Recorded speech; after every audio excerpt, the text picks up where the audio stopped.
بسم الله الرحمن الرحيم والصلاة والسلام على كل المرسلين. Ladies and gentlemen, it's nice to be back at this Council's meeting. We say in Arabic, عود حميد. Mr. Bosch, congratulations on being the chairman. And of course, John Duke Anthony, thank you for all you're doing. Congressman Finley, you deserve more than that prize. I applaud you, sir. Before I get into particulars, let me say that Saudi Arabia, with its stability and influence, plays an important regional and international role, working diligently to address many of its major international and domestic concerns.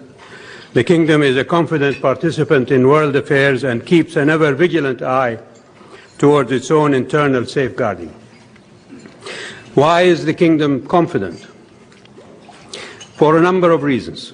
Saudi Arabia is the cradle of Islam, a religion that has today an estimated 1.2 billion followers. Saudi Arabia represents 20% of the combined GDP of the Middle East North Africa region, and an estimated quarter of the Arab world's GDP according to the latest IMF numbers, making it the economic engine of the region and an effective partner and member of the G20. The Saudi stock market represents over 50% of the entire stock market capitalization of the MENA region, and the listed Saudi companies make up 5 of the top 10 companies in the region, with the top 2 slots being the Saudi conglomerates Aramco and SABIC. The Saudi Arabian Monetary Agency, the Kingdom's central bank, is the world's 3rd largest holder of foreign exchange reserves, managing about $850 billion, and holdings of $500 billion are in private hands. Last but not least, Saudi Aramco, the Kingdom's national oil company, is the world's largest producer and exporter of petroleum and has by far the world's largest sustained production capacity infrastructure at about 12.5 million barrels per day, and also has the world's largest spare capacity currently estimated at about 2.5 million barrels per day, or about 70% of global unused capacity.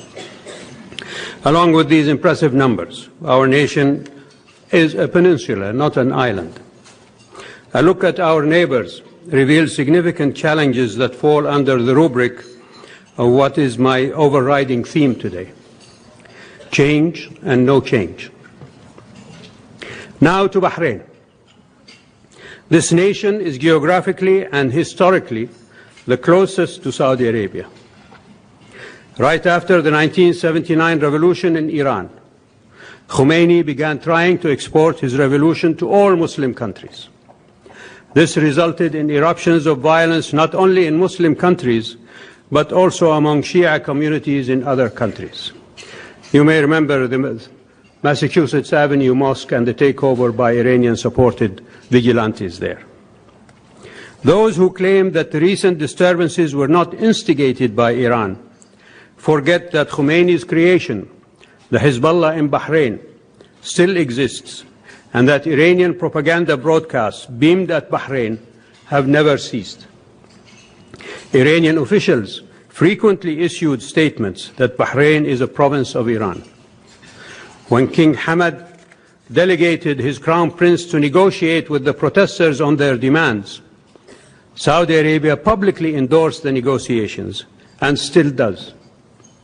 The Gulf Cooperation Council has extended a 10-year economic package of $10 billion, mostly from the Kingdom, to Bahrain.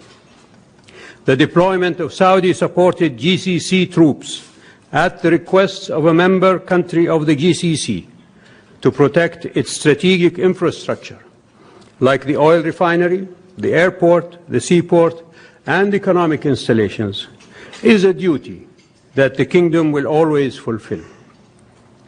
No GCC personnel have been engaged in any action against protesters. King Hamad has continued to call for negotiations, and the Kingdom continues to support that call. But let's be clear, The Kingdom of Saudi Arabia will never accept that Iran take power in Bahrain. This is a fantasy if anyone, including in the West, believes that such an eventuality can happen on Saudi Arabia's watch.